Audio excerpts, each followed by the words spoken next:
Hello students. बढ़ते pollution से हम सब वाकिफ हैं। यानी हमें पता है कि जो हमारे व्हीकल्स होते हैं, ट्रांसपोर्ट सेक्टर है, इंडस्ट्रीज है, थर्मल पावर प्लांट्स हैं और हमारे जो दूसरी इंडस्ट्रीज हैं, सेक्टर्स हैं, एग्रीकल्चर है, इन सभी से पॉल्यूशन एमिट होता है। बट क्या सिर्फ ये एक्टिविटीज से ही पॉल्यूशन होता है या इसका कोई और एंगल भी है? डेफिनेटली इसके और भी रीजन हो सकते हैं। यानी इन सब चीजों को प्रमोट करने वाली एक ऐसी यानी चीज हो सकती है जिसकी वजह से पॉल्यूशन ज्यादा एमिट होता है। हम बात कर रहे हैं गवर्नमेंट द्वारा दिए जाने वाली सब्सिडी को। यानी सब्सिडी एक ऐसी चीज है जो गवर्नमेंट कंपनीज या डायरेक्टली कंज्यूमर को प्रोवाइड करती है, जिसके बेसिस पे ये पता चलता है कि वहां की कंट्रीज कितना ज्यादा अपने सिटीजन्स और कितना ज्यादा अपनी कंपनीज को लेके सीरियस है।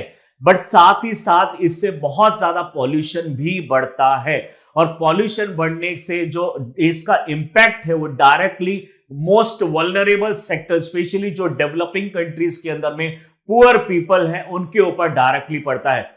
डेवलप्ड नेशंस की अगर माने तो ये जो इंडस्ट्रीज ये इस तरीके से कंसेशन दिया जा रहा है वो एक एम्प्लॉयमेंट का एक जरिया है जिससे हमारे जो इन्फ्लेशन है उसको भी कंट्रोल किया जा सकता है। बट रियलिटी में क्या ऐसा है? रियलिटी में ऐसा नहीं है, क्योंकि जो इस तरह के जो कंसेशंस दिए जाते हैं उसके अंदर में एक प्रॉपर बैलेंस बनाना जरूरी है। अदरवाइज जो सब्सिडी किसी भले काम के लिए दी जा रही है, एम्प्लॉयमेंट जनरेट के लिए दी जा रही है, एनवायरमेंटल पॉल्यूशन को कम करने के लिए दी जा रही है, वो एक रिवर्स डायरेक्शन में भी मूव कर सकता है और इससे पॉल्यूशन बढ़ सकता है। अभी एनवायरमेंटलिस्ट की माने तो ये जो सब्सिडीज हैं एक बैलेंस बनाने की जरूरत है इनके अंदर। अगर जो डेवलपिंग कंट्रीज और डेवलप्ड कंट्रीज है अपनी सब्सिडीज को प्रॉपर डायरेक्शन में नहीं देंगी, प्रॉपर सजेस्ट यानी जो हमारी रिकमेंडेशन कमेटीज होती हैं उनके बेसिस पे अगर रिकमेंडेशन को एक्सेप्ट करके और पूरा रिसर्च सब कुछ करने के बाद नहीं देती हैं तो डेफिनेटली ये इसका इंपैक्ट बहुत नेगेटिव पड़ेगा हमारे एनवायरमेंट के ऊपर। आइए इसी टॉपिक को डिटेल में समझते हैं कि क्या इम्पैक्ट पड़ता है इन सब्सिडीज का हमारे एनवायरमेंट के ऊपर। क्या हम एनवायरमेंट को डिग्रेड करेंगे सिर्फ अपनी इकोनॉमी बढ़ाने के लिए या इसके पीछे और भी कुछ एंगल है? Why countries struggle to eliminate to fossil fuel subsidies, यानी जो कंट्रीज हैं सब्सिडीज क्यों नहीं छोड़ पा रही हैं, क्यों नहीं सब्सिडीज को खत्म कर पा रहे हैं, इसके पीछे क्या क्या रीजन हो सकते हैं। उदाहरण के तौर पे इंडिया में अगर आप 1 टन कोल एक्सट्रैक्ट करते हैं, यानी आप प्रोड्यूसर कंपनी है या फिर माइनिंग कंपनी है, तो उस केस में आपको पर टन 400 रुपीज देना पड़ता है। ऐसे ही सेम हमारे ऑयल के ऊपर में बहुत सारा टैक्सेस लगते हैं। जो पेट्रोल डीजल हमें मिलता है उसके ऊपर बहुत सारा टैक्सेस लगते हैं।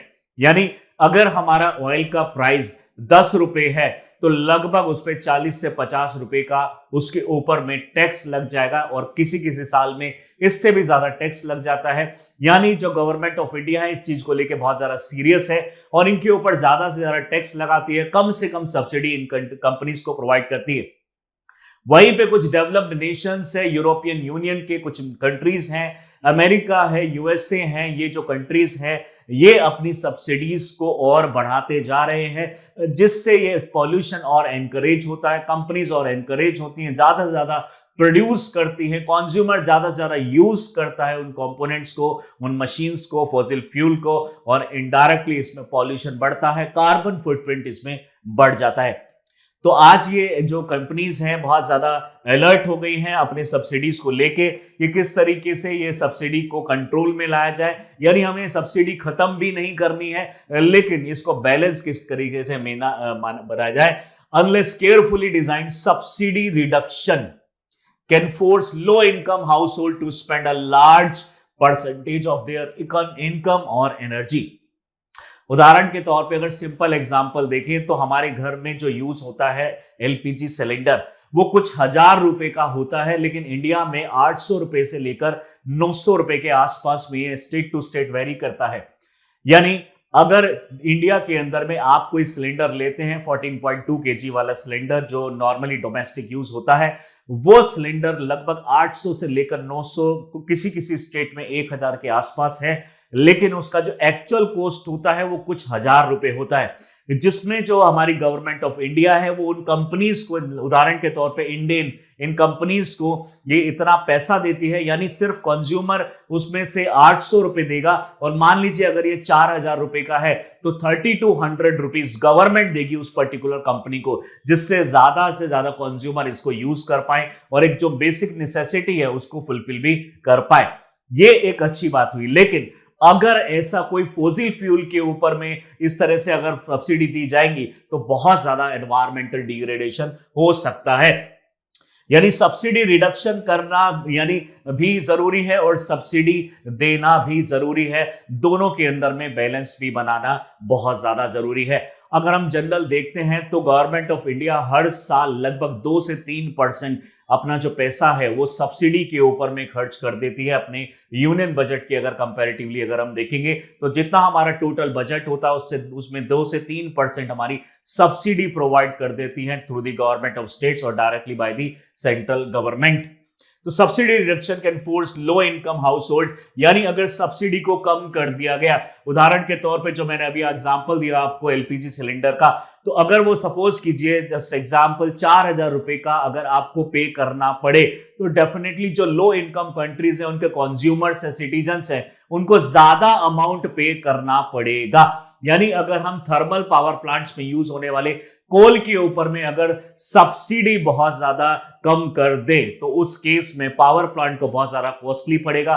वो जो इंपैक्ट है डायरेक्टली उससे इन्फ्लेशन बढ़ेगा और जो लो इनकम जो फैमिलीज है वो उस एनर्जी को यूज नहीं कर पाएंगे। जैसे कि मान लीजिए अभी के टाइम पे 6 रुपए से लेकर 9 रुपए पर यूनिट हमें कॉस्ट देना होता है जो भी हम इलेक्ट्रिसिटी यूज करते हैं। अगर ये सब्सिडी और ये सब चीजें कोल के ऊपर और बाकी चीजों के ऊपर नहीं दी गई तो यही कॉस्ट 6 रुपए से बढ़ के अगर 10 रुपए हो जाएगी तो ओवरऑल इंडिया में इन्फ्लेशन आ सकता है, हमारी पॉकेट से ज्यादा पैसा जाएगा जो कि नेगेटिव होगा हमारे कंज्यूमर्स के लिए, बट इससे हमारा पॉल्यूशन कम होता है। तो इन दोनों के अंदर में बैलेंस बनाना बहुत जरूरी है। तो इकोनॉमी एंड द एनवायरमेंट ये दोनों एक तरीके से इनडायरेक्टली प्रोपोर्शनल होते हैं। इकोनॉमी को अगर आप बढ़ाएंगे तो एनवायरमेंटल पॉल्यूशन बढ़ेगा, वहीं पे अगर आप एनवायरमेंटल पॉल्यूशन को कम करने की कोशिश करेंगे तो इकोनॉमी हमारी घटेगी। तो ये इनडायरेक्टली प्रोपोर्शनल है। आइए इस चीज को और आगे देखते हैं। इससे पहले आपको एक जानकारी देना चाहते हैं कि चहल एकेडमी लाए हैं एक स्पेशल डिस्काउंट ऑफर, जिसमें हमारे जो ऑनलाइन रिकॉर्डेड लेक्चर की जो फीस थी 24,999 से जस्ट 19,999 कर दी गई है, और जो हमारे नॉर्मल कोर्सेज होते हैं उसमें 1 ईयर का जो लाइव जो फाउंडेशन कोर्स है ऑनलाइन कोर्स उसमें 99,999 फीस थी, उसको हम जस्ट 49,999 में प्रोवाइड कर रहे हैं, जिसमें सारी चीजें हम इंक्लूड करेंगे। PYQ से लेकर हमारे जो भी लास्ट ईयर के क्वेश्चन पेपर्स हैं उनको और एसए पेपर प्लस में इसके अंदर में CSET, GS सेक्शन और जो जितने भी हमारी UPSC प्रिपरेशन के लिए सारा मटेरियल है वो सब चहल एकेडमी आपको प्रोवाइड करेगा। डिटेल डिस्क्रिप्शन के लिए आप डिस्क्रिप्शन बॉक्स पे लिंक को क्लिक करके इंफॉर्मेशन गैदर कर सकते हैं। बात करते हैं टॉपिक की, तो फर्दर अगर हम बात करें फॉसिल फ्यूल सब्सिडीज क्या है, जैसे कि मान लीजिए इंडिया के अंदर में जो अंबानी ग्रुप्स हैं और भी बहुत सारी कंपनीज है, लेकिन मेन अंबानी ग्रुप जो है कृष्णा गोदावरी बेसिन से ऑयल एक्सट्रैक्ट करता है। फिलहाल के लिए हम KG9, KG16, KG17 जो यूनिट्स है हमारी कृष्णा गोदावरी बेसिन में वहां से ऑयल एक्सट्रैक्ट करते हैं, लेकिन हम उतना ज्यादा ऑयल एक्सट्रैक्ट नहीं कर पाते, इस वजह से हमें दूसरी कंट्री से इंपोर्ट भी करना पड़ता है। लगभग हम 8 से 14 लाख करोड़ के आसपास हर साल ऑयल इंपोर्ट करने में लगा देते हैं। ऐसे में जो गवर्नमेंट ऑफ इंडिया है वो अंबानी यानी जो हमारी जो कंपनीज होंगी उनको सब्सिडी प्रोवाइड करती है, और जिसकी वजह से हमारा जो ओवरऑल ऑयल का प्राइस है वो कम हो जाता है। Though fossil fuel are the main driver of the climate change, yet government worldwide continue to heavily subsidize them। बहुत सारी कंट्रीज ऐसी हैं जो बहुत ज्यादा लेवल पे सब्सिडी प्रोवाइड करती हैं और उससे हमारी एनवायरमेंटल पॉल्यूशन भी बढ़ रहा है। इंडिया नो डाउट इसके अंदर में ज्यादा कंट्रीब्यूट नहीं करता है, यानी इंडिया में बहुत ज्यादा सब्सिडीज नहीं प्रोवाइड दी जाती है। लेकिन अगर वर्ल्ड की दूसरी कंट्रीज में देखें, मोस्ट डेवलप्ड कंट्रीज के अंदर में देखें तो वो बहुत ज्यादा सब्सिडी प्रोवाइड करते हैं।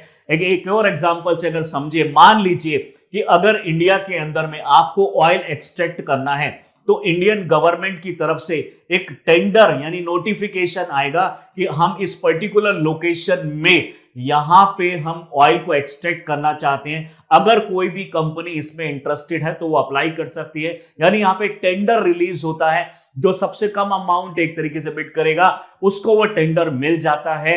ये हमारी इंडिया जैसी कंट्रीज के अंदर में होता है। और उदाहरण के तौर पे इस कंपनी के अंदर में 10,000 एम्प्लॉय हैं। वहीं पे अगर हम यूएस के अंदर देखेंगे तो यूएस के अंदर में इस तरीके से एक या दो कंपनी इन्वॉल्व नहीं है। यूएस के अंदर में तकरीबन 12,000 से ज्यादा कंपनीज हैं जो ऑयल एक्सट्रैक्ट करती हैं। और यहां पे एक्सप्रेशन ऑफ इंटरेस्ट का मैकेनिज्म होता है, यानी कंपनी खुद जाके गवर्नमेंट ऑफ यूएसए के पास जाती है और उनसे बोलती है कि हमें इस पर्टिकुलर लोकेशन में ऑयल एक्सट्रैक्ट करना है, हमें परमिशन दीजिए। गवर्नमेंट ऑफ यूएसए को अगर लगता है कि ये सही है, इससे हमें फायदा होगा और एनवायरमेंटल ज्यादा पॉल्यूशन भी नहीं होगा, तो उसमें वो परमिशन ग्रांट कर देती है। तो मानिए कि इंडिया के अंदर में 2-3 कंपनी और यूएस के अंदर में 12, 14, 15,000 कंपनी जो इंक्रीज डिक्रीज होती रहती हैं। ये जो कंपनीज हैं, इन सभी कंपनीज को अलग अलग लेवल पे सब्सिडी मिलती है। लेकिन मेन प्रॉब्लम यहां पे सिर्फ सब्सिडी की भी नहीं है, मेन प्रॉब्लम है यहां पे यूएस की क्या प्रॉब्लम है जिस वजह से वो इन सभी कंपनीज को एक्सप्रेशन ऑफ इंटरेस्ट में ऑयल एक्सट्रैक्ट करने के लिए दे रहा है। सबसे बड़ा रीजन है यूएसए का कि वो अपने एक तरीके से जो सोशल सिक्योरिटी लोगों को प्रोवाइड करनी है, यानी इनडायरेक्टली हम बोल सके तो जॉब्स जो प्रोवाइड करनी है, उसकी वजह से जो एम्प्लॉयमेंट जो इनको जनरेट करना है, उनका कहना है कि हम सब्सिडी इसलिए प्रोवाइड कर रहे हैं कि ज्यादा से ज्यादा लोगों को एम्प्लॉयमेंट मिल सके इन कंपनीज के अंदर में। तो उनका रीजन यानी एक मतलब बोला जाए तो इकोनॉमिकली वो रीजन सही है, लेकिन क्या एम्प्लॉयमेंट जनरेट करने का सिर्फ यही एक तरीका है? इसके अलावा कोई और तरीका नहीं हो सकता? यहां पे सब्सिडी देना जरूरी है क्या?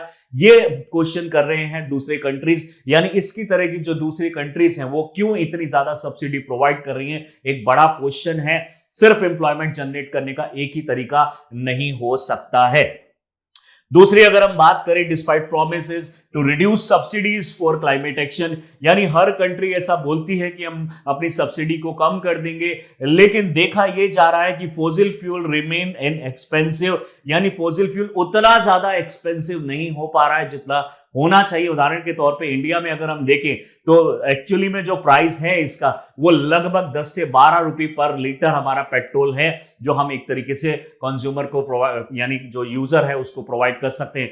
लेकिन फिर भी हमें लगभग 94 रुपीज से लेकर 101 तक देने पड़ते हैं डिफरेंट स्टेट्स के अंदर में पर लीटर ऑफ फ्यूल, जिसमें सबसे ज्यादा कंट्रीब्यूशन इसमें जो प्राइस में वो है हमारे टैक्सेस का, यानी वो टैक्सेस हम लिवाई करते हैं, ये टैक्सेस इनके ऊपर होता है जिसकी वजह से प्राइस जो है वो बढ़ रहा है। यानी लेकिन कुछ कंट्रीज के अंदर में आज भी जो ऑयल है, उदाहरण के तौर पे अगर वेनेजुएला को लें तो यहां पे सिर्फ 0.02 यूएसडी पर लीटर, इतने में 1 लीटर आपको ऑयल मिल जाएगा। ऐसे ही यूएसए के अंदर में भी कंपैरेटिवली ऑयल का प्राइस जो है कम है, इंडिया के अंदर में प्राइस ज्यादा है, जिसमें एनवायरमेंटल पॉल्यूशन कम प्रोड्यूस होता है, बट डेफिनेटली हमारी पॉकेट से ज्यादा पैसा जाता है। लेकिन किस कॉस्ट पे जा रहा है? डेफिनेटली वो एक नोबल कॉज है, एनवायरमेंट को क्लीन करने के लिए हम इतना पैसा दे सकते हैं।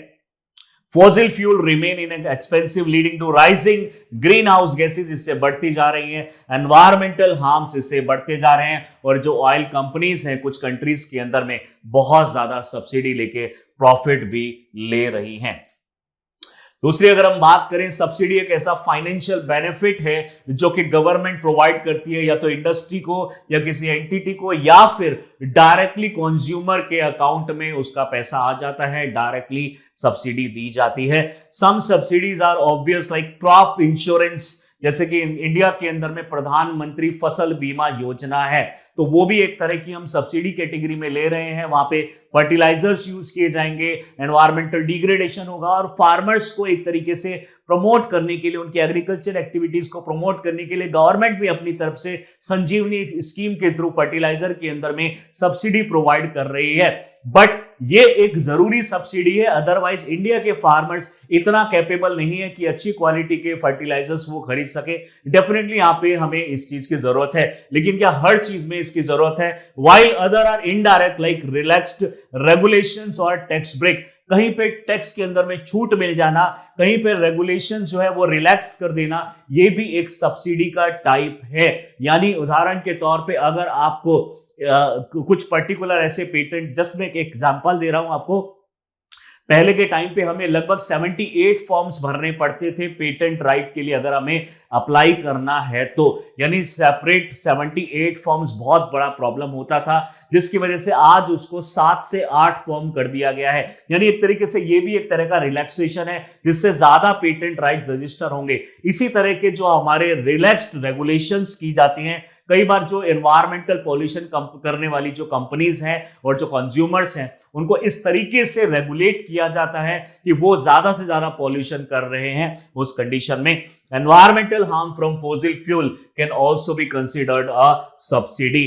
हम इसको भी एक सब्सिडी ही मान के चल रहे हैं। जो भी एनवायरमेंटल हार्म पहुंच रहा है, जैसे सब्सिडी इकोनॉमी को हार्म है, वैसे ही एनवायरमेंटल को जो हार्म है वो भी एक सब्सिडी के फॉर्म में ही हमारे यहाँ पे इसको कंसीडर किया जा रहा है। बात करें ये सब्सिडी देना क्या जरूरी है, डेफिनेटली एक तो रीजन इसका हम बता सकते हैं कि पॉलिटिकल भी इसमें इंटरेस्ट हो सकता है। Government use subsidies for political gain and practical purpose, यानी दोनों तरीके से हो सकता है, पॉलिटिकल भी हो सकता है, प्रैक्टिकल पर्पस भी हो सकता है। पॉलिटिकल सिंपल हम बात कर सकते हैं, वोट बैंक को गेन करने के लिए भी हो सकता है यहां पे। और दूसरा रीजन हो सकता है subsidies can boost emerging industries like electric vehicles, businesses, जो स्ट्रगलिंग सेक्टर्स है उनको बूस्टअप करने के लिए, और जो हमारा जो ऑटो बेल आउट हुआ था 2008 के रिसेशन में, उसको एक तरीके से बूस्टअप करने के लिए। 2008 में आप जानते हैं कि जो लेमन ब्रदर है उसकी वजह से एक बहुत बड़ा रिसेशन आ गया था यूएस के अंदर में, जहां पे उनका जो एनपीए लेवल है बहुत ज्यादा बढ़ गया था।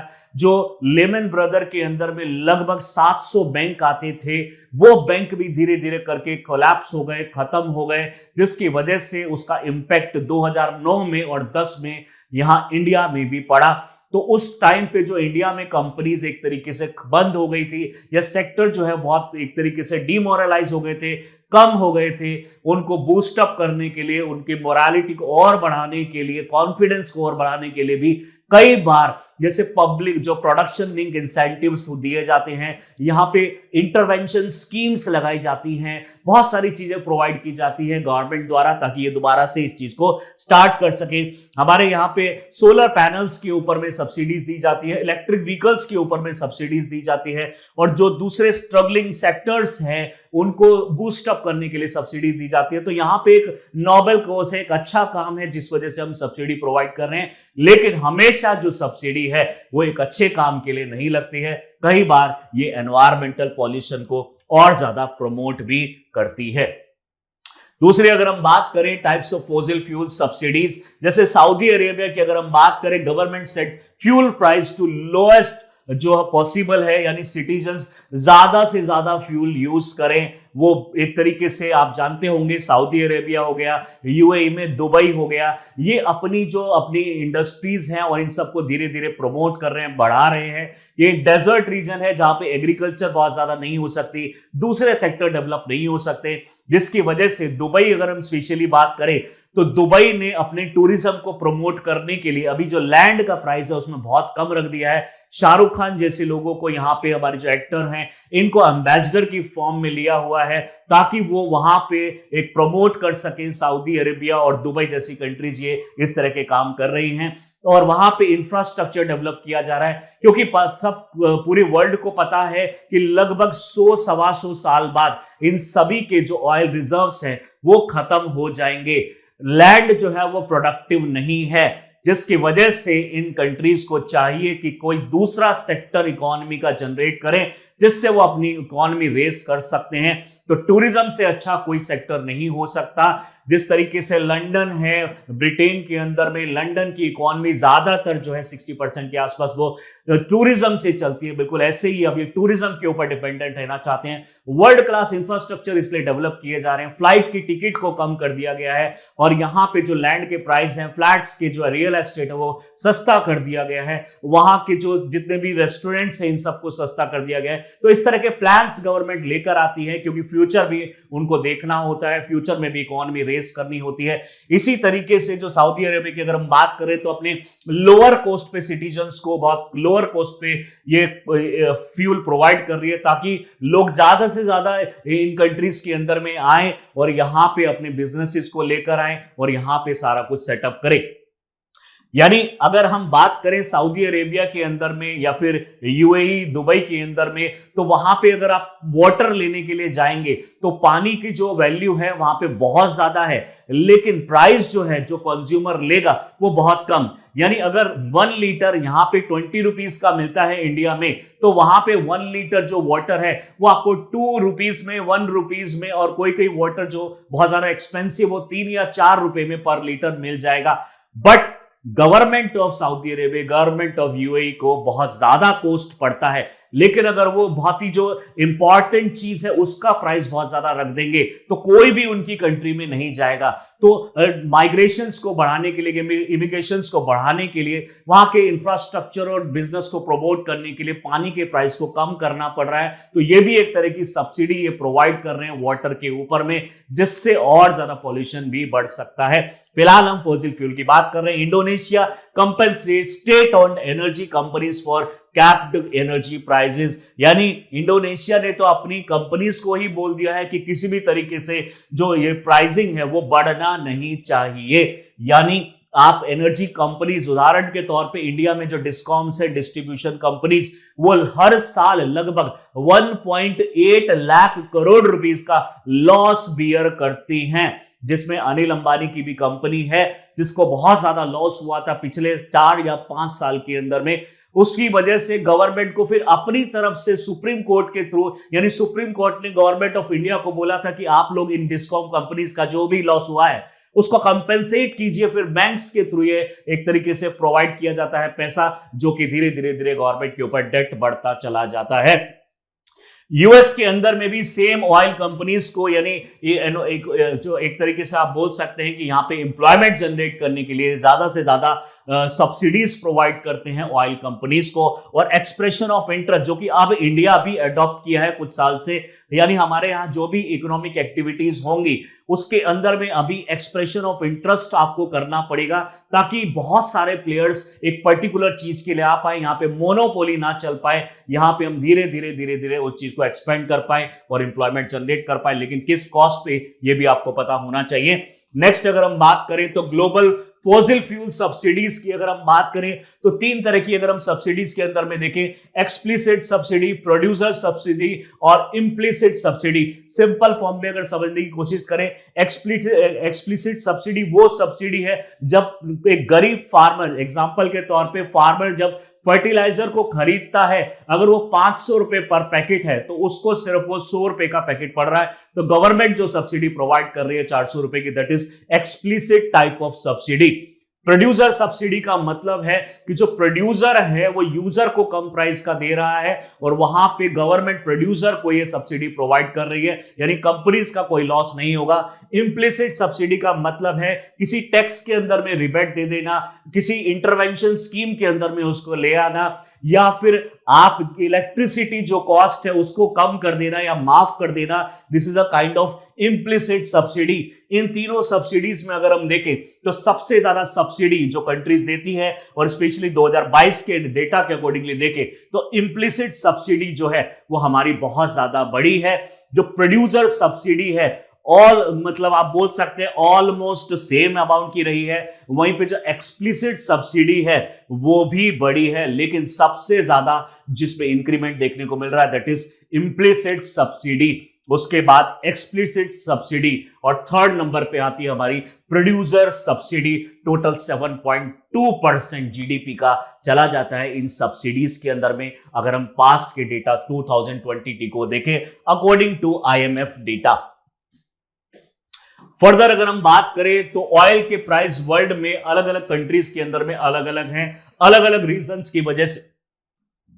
ईरान, लीबिया और वेनेजुएला में गैसोलीन यानी पेट्रोल का जो प्राइस है वो इतनी ज्यादा सब्सिडाइज्ड है कि सिर्फ 10 सेंट में 1 गैलन आपको मिल जाएगा, यानी 10 सेंट के अंदर में 3.75 लीटर ऑयल आप ले सकते हैं। यानी अगर इसको हम एक अप्रॉक्स वैल्यू अगर हम देखें तो $0.02 आपको सिर्फ पे करने पड़ रहे हैं पर लीटर ऑफ फ्यूल।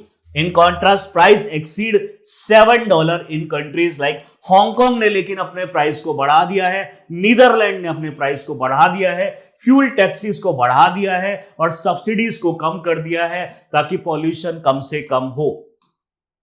फर्दर अगर हम बात करें how gas price compare among countries, यानी जो फॉसिल फ्यूल सब्सिडीज है और tax play big role in the countries gasoline, यानी जो फॉसिल फ्यूल के अंदर में और गैसोलीन के अंदर में सब्सिडी दी जाती है। अगर हम यहां पे बात करें टोटल जो प्राइसेस है ईरान के अंदर और हम हांगकांग से कंपेयर अगर इसको करें तो $US पर गैलन हमें कितना पड़ता है, ईरान के अंदर में $0.11 का पर गैलन हमें फ्यूल मिल जाता है। वहीं पे हांगकांग में आप देख पा रहे हैं यहां पे $12.54 आपको पर गैलन आपको देना पड़ेगा उसी सेम फ्यूल के लिए। लीबिया में ये 0.12 है, वेनेजुएला में 0.13 है, नाइजीरिया में 1.78 है। तो आप देख पा रहे हैं कि ये कुछ ऐसी कंट्रीज हैं जो इकोनॉमिकली भी उतना ज्यादा साउंड नहीं है। अगर हम रशिया को यहां से निकाल दें और यूएसए को यहां से निकाल दें तब भी इन्होंने ऑयल का प्राइस को बहुत ज्यादा कम किया हुआ है। लेकिन अगर इन कंट्रीज की अगर हम बात करते हैं तो इन कंट्रीज ने इकोनॉमिक एक्टिविटीज भी बहुत ज्यादा नहीं होती है और इन्होंने अपने लॉस को बियर कर रहे हैं और यहां पे ऑयल के प्राइस को इन्होंने बढ़ाया हुआ है। डेफिनेटली ऑयल प्राइस बढ़ाना एक अच्छी चीज नहीं है, लेकिन हम बात कर रहे हैं एक बैलेंस की जिसमें कंज्यूमर के ऊपर भी बर्डन ना पड़े और जो एनवायरनमेंट है उसके ऊपर भी बर्डन ना पड़े। तो जरूरी है कि हम पूरी सब्सिडीज के ऊपर में जो पूरे फ्रेमवर्क्स बनाए गए हैं उसको प्रॉपरली फॉलो किया जाए। यानी 2000 अगर हम 10 में बात करें तो यहां पे सारी कंट्रीज ने मिलके फॉसिल फ्यूल सब्सिडी रिफॉर्म लाने की बात की थी कि हर कंट्री एक पर्टिकुलर अमाउंट का ही सब्सिडी प्रोवाइड करेगी ताकि हमारा पॉल्यूशन एक लिमिट में रहे। G20 कंट्री जिसमें इंडिया भी आता है, एशिया पैसिफिक इकोनॉमिक कॉर्पोरेशन की अगर इसमें बात करें जिसमें इंडिया नहीं आता है, लेकिन चाइना, यूएसए जैसी इसके अंदर में कंट्रीज हैं। आज के बाद अगर करें हम G20 के अंदर में 19 प्लस अफ्रीकन यूनियन प्लस में यूरोपियन यूनियन जैसी यहाँ पे कंट्रीज है। अगर हम अफ्रीकन यूनियन की यहां पे बात करते हैं तो लगभग यहां पे 55 कंट्रीज है, अफ्रीकन यूनियन की बात कर, यूरोपियन यूनियन की सॉरी, अगर हम बात करते हैं तो यहाँ पे 27 कंट्रीज हैं और अफ्रीकन यूनियन की बात करते हैं तो 55 कंट्रीज हैं। यानी 55 कंट्रीज, यहाँ पे 27 कंट्रीज स्पेशली ब्रेक्जिट के बाद में और यहाँ पे 19 कंट्रीज, अगर हम अप्रोक्सीमेटली लगाए तो 100 के करीब जो कंट्रीज हैं G20 की, और एपेक के अंदर में जितनी 21 कंट्रीज हैं इन सभी कंट्रीज ने, लगभग 121 कंट्री ने अप्रोक्सीमेटली ये प्लेज लिया था कि हम अपनी सब्सिडी को कम करने की यानी कोशिश करेंगे, इतनी ज्यादा सब्सिडी नहीं प्रोवाइड करेंगे, लेकिन इसका कुछ फायदा नहीं हुआ और इस रिफॉर्म को बोला जा रहा है friends of fossil fuel subsidy reform that is actually formed in the 2010 global meeting. India की अगर हम बात करें तो इंडिया का जो क्लीन एनर्जी रेजोल्यूशन है, हम जो फॉसिल फ्यूल के ऊपर सब्सिडी है वो हमने कट कर दी है 85% तक, यानी 2013 से लेकर 23 तक हम 85% तक सब्सिडी एक तरीके से आप बोल सकते हैं कट कर दी है, या फिर हम नहीं प्रोवाइड कर रहे हैं कंज्यूमर और इंडस्ट्रीज को, जाकि हमारा जो नेट जीरो का टारगेट है, जो पंचामृत का टारगेट है 2070 तक, उसको हम अचीव कर पाए। दूसरी अगर हम बात करें तो फिस्कल सब्सिडीज जो है ऑयल और गैस सेक्टर के अंदर में, वो भी हमारी जो है एक तरीके से कम हुई है। पहले हम $25 बिलियन तक की फिस्कल सब्सिडीज प्रोवाइड कर देते थे ऑयल एंड गैस के अंदर में, आज के टाइम पे सिर्फ $3.5 बिलियन फिस्कल सब्सिडीज हम प्रोवाइड करते हैं according to the Asia Pacific climate report 2024। तो डेफिनेटली ये दिखा रहा है कि हमने बहुत ज्यादा अच्छे स्टेप लिए हैं, इंडिया ने अच्छे स्टेप्स लिए हैं, लेकिन हर कंट्री को ऐसे स्टेप्स लेने की जरूरत है। इंडियन गवर्नमेंट लेकर आई नेशनल ग्रीन हाइड्रोजन मिशन, जिसमें हम जो ग्रीन, स्पेशली ग्रीन हाइड्रोजन, यानी अलग अलग तरह के हाइड्रोजन होते हैं, जैसे grey hydrogen, green hydrogen, blue hydrogen. लेकिन अगर हम यहाँ पे ग्रीन हाइड्रोजन की बात करें तो इसका मतलब यह है कि हम हाइड्रोजन को एज अ फ्यूल यूज करने वाले हैं। लेकिन मेन प्रॉब्लम है कि ये हाइड्रोजन कैसे बनाया जाता है। ये हाइड्रोजन जनरली बनाया जाता है H2O, यानी पानी को बीच में ऐसे तोड़ के, यानी H2O में से H और O को सेपरेट किया जाएगा। इसको सेपरेट करने के लिए लगभग 1100 डिग्री सेल्सियस का टेम्परेचर हमें देना पड़ेगा पानी को, तब ये हमारा ये सेपरेट होगा। लेकिन बात है कि ये जो 1100 डिग्री सेल्सियस टेम्परेचर आप प्रोवाइड कर रहे हैं थ्रू इलेक्ट्रिसिटी, ये इलेक्ट्रिसिटी कहां से प्रोड्यूस की गई है? अगर ये इलेक्ट्रिसिटी प्रोड्यूस की गई है कोल से, तो उसको हम बोलेंगे ग्रे हाइड्रोजन। लेकिन ये इलेक्ट्रिसिटी 1100 डिग्री सेल्सियस प्रोवाइड करने वाली इलेक्ट्रिसिटी, ये इलेक्ट्रिसिटी अगर रिन्यूएबल सोर्सेज से आई है तभी हम इसको बोलेंगे ग्रीन हाइड्रोजन। यानी जो नेशनल ग्रीन हाइड्रोजन मिशन है जो प्रेजेंट गवर्नमेंट लेकर आई, वो एक तरीके से प्रमोट कर रही है और एनवायरमेंट पॉल्यूशन को कम करने के लिए मिशन लाया गया। वहीं पे जो हमारा पीएम कुसुम योजना है, जिसमें जो फार्मर्स हैं उनको बहुत ही लो कॉस्ट पे और सब्सिडाइज कॉस्ट पे सोलर एनर्जी के पैनल्स आपको प्रोवाइड किए जा रहे हैं, और एक्सेस अमाउंट में आप यहाँ पे ग्रिड को भी दे सकते हैं, गवर्नमेंट को दे सकते हैं, इंडस्ट्रीज को दे सकते हैं under the green credit scheme.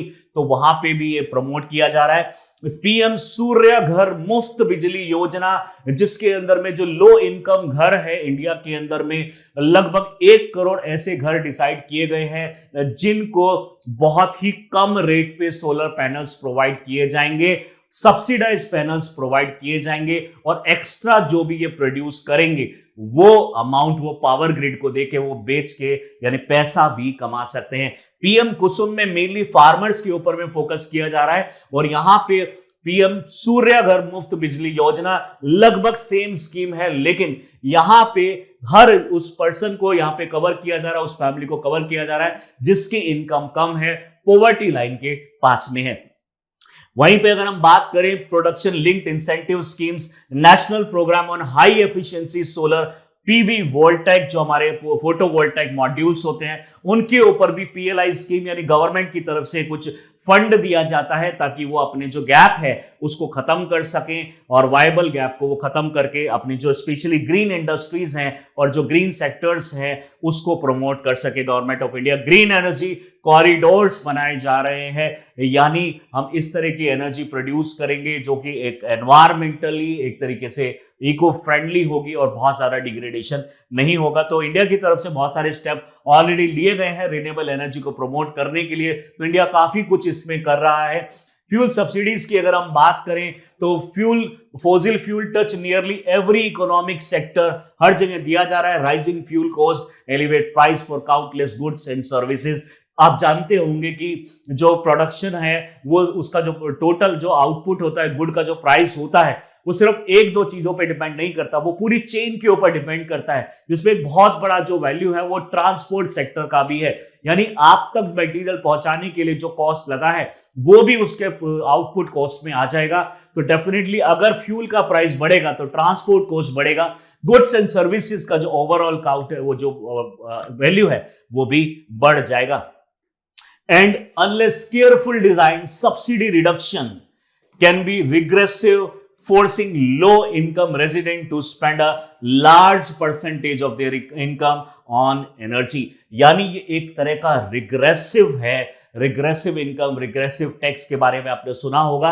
यानी मान लीजिए कि आप अगर बाहर एक टोमेटो लेने जाते हैं 1 केजी टोमेटो, तो अंबानी भी उसी को 20 रुपीज पर केजी में खरीद रहा है और एक गरीब आदमी भी उसको 20 रुपीज पर केजी में खरीद रहा है। तो इसको हम बोलते हैं रिग्रेसिव टैक्सेशन।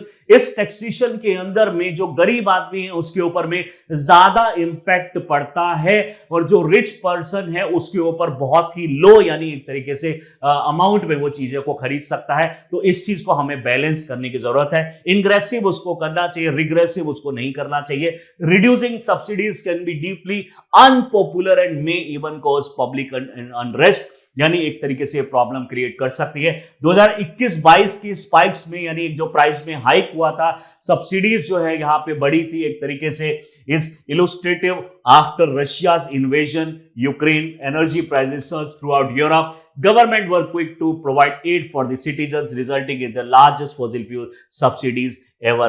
डेफिनेटली जब कोई कंट्री वॉर में होती है, यूक्रेन जैसी कंट्री, रशिया जैसी कंट्री, उनकी इकोनॉमी थोड़ा कम हो जाती है, उनको कई बार ये सब्सिडीज को और ज्यादा कम भी करना पड़ता है ताकि ज्यादा से ज्यादा कंज्यूमर और इंडस्ट्रीज तक ये फ्यूल चले और इंडस्ट्रीज बूस्ट अप हो पाए और फिर से इकोनॉमी जो है वो एक तरीके से दोबारा से सर्कुलर मोशन में आ पाए। तो डेफिनेटली इस तरह के स्टेप्स लेने चाहिए गवर्नमेंट को ताकि वो सब्सिडीज के साथ साथ एनवायरनमेंट को भी एक तरीके से बचा सके। Of course, economists note that increasing the price of fossil fuel can lower demand, reducing emission that are deriving climate change and harming the environment and human health। Definitely economist के accordingly, अगर उनके accordingly माने तो अगर फ्यूजिल fuel का price बढ़ता है तो बहुत सारे नेगेटिव इंपैक्ट पड़ेंगे। डेफिनेटली एक गरीब आदमी के ऊपर ज्यादा इंपैक्ट पड़ेगा, डेवलपिंग कंट्रीज के ऊपर ज्यादा इंपैक्ट पड़ेगा, बट उससे क्लाइमेट चेंज और जो हार्मफुल इंपैक्ट पड़ता है ह्यूमन हेल्थ वो हमारा कम हो जाएगा। तो हमें ह्यूमन हेल्थ के ऊपर में अब ज्यादा खर्चा नहीं करना पड़ेगा। उदाहरण के तौर पे अगर पॉल्यूशन से आप बीमार हो जाते हैं, आपके लंग्स या कोई भी बॉडी का पार्ट खराब हो जाता है, तो आपको उस केस में ज्यादा कॉस्ट लगेगा, तो पैसा आपको यानी अपनी ह्यूमन हेल्थ के ऊपर में बहुत सारा खर्च करना पड़ेगा। लेकिन अगर एनवायरमेंटल पॉल्यूशन कम है तो हमारा जो मेडिकल का जो खर्चा है, मेडिसिन का जो खर्चा है, हेल्थ के ऊपर जो खर्चा है वो हमें कम करना पड़ेगा। Seen in that light price spikes present an opportunity for reform, यानी बढ़ाना, प्राइस को बढ़ाना एक अपॉर्चुनिटी की तरह भी ले सकते हैं। लेकिन आईएमएफ वहां पे क्या बोलता है देखते हैं, when prices recede after a surge it provide an opportune time to lock in the pricing of the carbon and local air pollution emission without necessarily raising energy price above recently experiment level। यानी अगर किसी तरीके से price अगर कम भी हो रहे हैं तो तब भी हमें कार्बन जो प्राइसिंग है और ये जो चीजें हैं उसके बैलेंस को मेंटेन करना जरूरी है। यानी ऐसा नहीं होना चाहिए कि प्राइस कम होते ही सब लोग ज्यादा से ज्यादा फ्यूल यूज करने लग जाएं। तो कैपिंग होनी चाहिए, यानी प्राइस को भी कम कर दिया जाए, सब्सिडी भी प्रोवाइड कर दी जाए, लेकिन ज्यादा लोग जो पॉल्यूशन ना एमिट करें, इस तरह के स्टेप्स भी हमें उठाने चाहिए। So these are the most important topics और इस टाइप के टॉपिक्स तो बहुत ज़्यादा आते रहते हैं यूपीएससी के अंदर में, स्पेशली जब से 2011 से जब हमारे इंडियन फॉरेस्ट सर्विसेज के एग्जाम, इंडियन सिविल सर्विसेज के एग्जामिनेशन के साथ होने लगे हैं, तब से एनवायरनमेंट के क्वेश्चन ज़्यादा आने लगे हैं। एक बार तो लगभग हमारे 27 के आसपास क्वेश्चन आए थे एनवायरनमेंट से। तो इस तरह के टॉपिक्स हमारे लिए बहुत ज़्यादा इंपॉर्टेंट हो जाते हैं। और भी इसी तरह की इंफॉर्मेटिव वीडियोस को देखने के लिए do subscribe our channel Chahal academy. Thank you.